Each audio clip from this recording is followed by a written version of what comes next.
What's your favourite smell? Jot it down in the comments down below.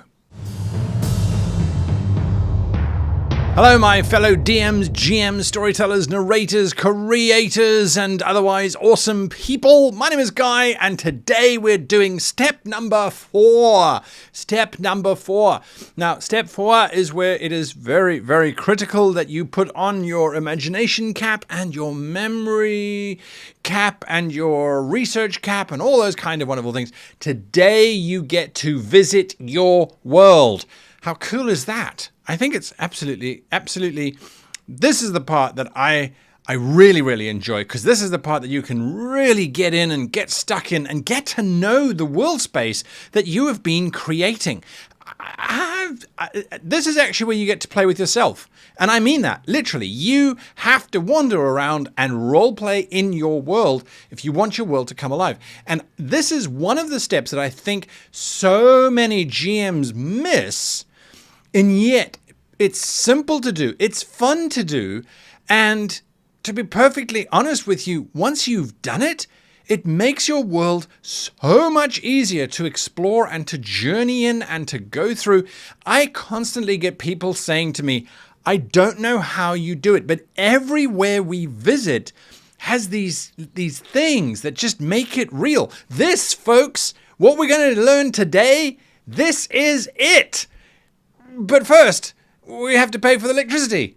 One of the things that I love about this week's sponsor, World Anvil, is not only can you store your world spaces and create world spaces and share your world spaces and just do everything that you could possibly want as a world creator, but they also have an incredibly strong community where they release these amazing blogs, these amazing little updates, these little hints, things that help you improve your game, and really powerful content too, which I absolutely adore. They get amazing guests onto their live shows and create these really cool and inspiring little things. So go check out World Anvil, worldanvil.com. Use the code GreatGM if you want a discount to sign up to their subscription service, but you can use the software free of charge. Thank you, World Anvil, for sponsoring today's video.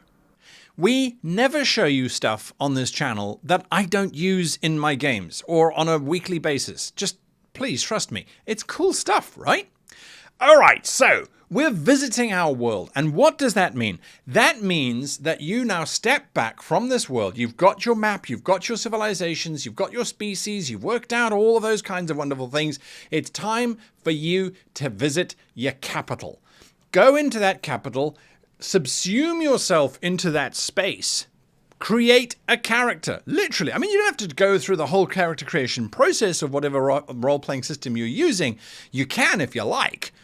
But create a character and then wander around your city. Be an NPC tourist for the day. That's all you're going to do. You're going to explore. You just look at the street. Is it paved with nice, neat little cobbles? Is it rough? Is it muddy? Is it covered in dung? Dung is such a problem. It's a huge problem, as a matter of fact, as anybody who was around during the time of the horse and cart is aware, which technically is not a lot of people, although there are still many countries that make use of horse and cart, and they have a real problem with dung. They've got to have special bags that the horses can drop their dung into and all these kind of fancy contraptions. They didn't have those in the medieval time period. They had street sweepers who had to shovel dung and take that dung, which was great fertilizer, by the way, and then either sell it at market or take it out to their fields and things.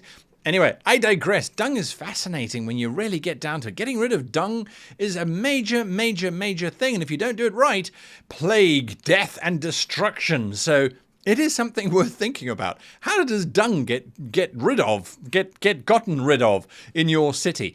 It's an interesting question. As a tourist, it's sometimes worth looking at. I know there's a shorts that I've recorded recently where the dung of the castle became a major weak point for Newcastle Castle. Watch out for that short. If you're not watching those shorts, it's 60 seconds of me going crazy, sometimes on location, and I was actually in Newcastle Castle looking at their privies, which is is important stuff, right? It's important to know. Anyway, okay, so you're going to be a tourist in your city. You're going to walk around, look at the streets, think about your tone, think about your goal, think about the species. What are they? You've represented them on the map as something. How do we now see that? Is there magic arcing in the air? Are there glyphs on all of the buildings? Are there not glyphs? See it, experience it, walk into a tavern. Eat the food. I was at D&D in a castle the other day. Yes, I'm going to be talking about that for a while because it was an amazing experience and I absolutely loved it and I'm going back again in October. Whoop, whoop. Anyway, and I met a wonderful, wonderful GM there, Paul Foxcroft, and he went, you know what? When he needs to choose to eat something at a restaurant and he doesn't know what to choose from, he looks at the menu and then he closes his eyes and then he mimes putting food in his mouth and then actually chewing. Right now I'm getting chocolate cake. Don't know why. That's a very bad thing to get into my head, but that's what I'm getting. So mimic what the food is that you're going to be eating. Just a simple dish, something that would be on every menu everywhere in the town, in the little towns around the major capital. What is the food? Make that concomitant with the species. Make it stick with the tone. What would an elvish soup be like versus an orcish soup?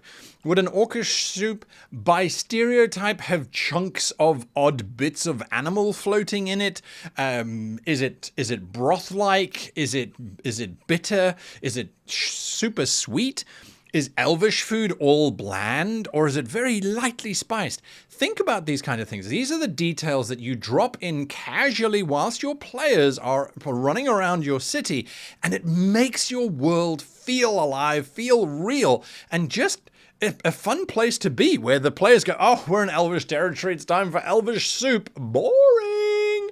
Time for us to actually add some spice with some prestidigitation or something along those lines. So look at the food. Think about the crimes that are being committed. Who looks after that? Is there a city guard? Is there this golem that patrols the streets? Is there a sheriff? Is there a governor? Are there judges? Are there jails? Is it execution by mob? Explore those ideas. Look at a crime happening. A little thief steals something from the tavern where you're having your bizarre elf soup in. What happens to that thief? Is the hand cut off?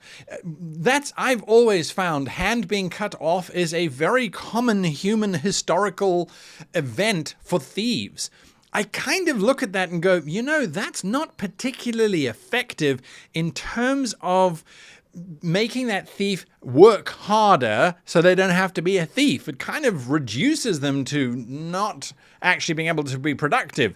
Surely you should cut off something that doesn't have a major impact on the workforce, but which is terrifying enough to try and dissuade you from doing it. That's why they were cutting off hands and limbs in the first place. Why not cut off something a bit more personal, which would definitely dissuade me from committing a crime, but at the same time wouldn't prevent me from going to go and work in a field if I do steal something. I make amends. I no longer make men or children or anything for that matter, but I can still work because I have all of my hands and digits. Anyway, that's just one very dark, very grim, very, very medieval kind of approach to crime and punishment, but it makes it very real for the players, and it's certainly something that will stick in their minds. We do not want to get captured for committing a crime in this nation. So look at the crime. Then think, what happens if we go to war? What happens if this little town is suddenly besieged? Are there recruitment drives? Are there conscription? Do you have a choice? Do they look for specific types of folk? Is it magical conscription where a quill just floats in the air, writes your name down, and suddenly you've been conscripted? Or that's how they choose you? Or do they have advanced warfare? Are there standing armies? Would it be militia? Beg your pardon, I'm getting so excited. All of those things, I think, just add to the realism of your world. And finally, as we're wandering down the streets, you hear a bell, or is it a gong, or is it a voice calling out, all the faithful, come and worship the gods, or die. I mean, it depends on what their call to action really is. But what is the religion? What is the magic that is in this world? In this town, how is it expressed? You know about the magic. What is the religion? Are there multiple gods? Are they all represented in the city? Is it one giant temple that everyone goes to? Is it something that happens on a regular basis? Is it something that happens infrequently or by choice? What does that temple look like? How have this particular people expressed it? Bear in mind, the gods in most fantasy worlds are a lot more tangible because they actually give priests powers and things. So the temple might be a little bit more accurate in terms of its representation of the figure or in interpretation of the laws and things that have been stipulated. Think about all of that kind of stuff. Add that to your world space. So once you've done that, you've lived there. You know what's going on. Do you go to the market? Just wander around. Like I said, this is you role-playing with yourself in terms of exploring your world and asking these kinds of questions. You don't have to write these things down unless you are someone who doesn't have a very good memory, in which case jot them down. Absolutely jot them down, because this is the gold. This is the stuff that sets you apart from somebody else in terms of being a great GM. Because your players feel as if they have eaten elvish soup, and if they have watched someone being publicly reduced because they committed a crime, and they know the sound of the call of the priests on a Tuesday morning because you know what it is, because you've been there. And it's so much easier to recall and to describe something that you have been to and seen in your mind's eye than it is to check your notes going, oh yes, so there's some elvish soup, it tastes like slightly wet vinegar, there's some of this, there's that, and that. Go there, experience the irritation of the loud voices, of the market, of the smells. It makes your world real. And that's it for me today. Your task, go explore, go have fun in your world space that you've just created. I'm excited for you, for this great space that you've now made. Go have fun. And a big thank you to all of you for watching all the way through to the end. Massive thank you to our sponsors, of course. Absolutely love our sponsors. And, well, until next time, I wish you and yours the very happiest of gaming.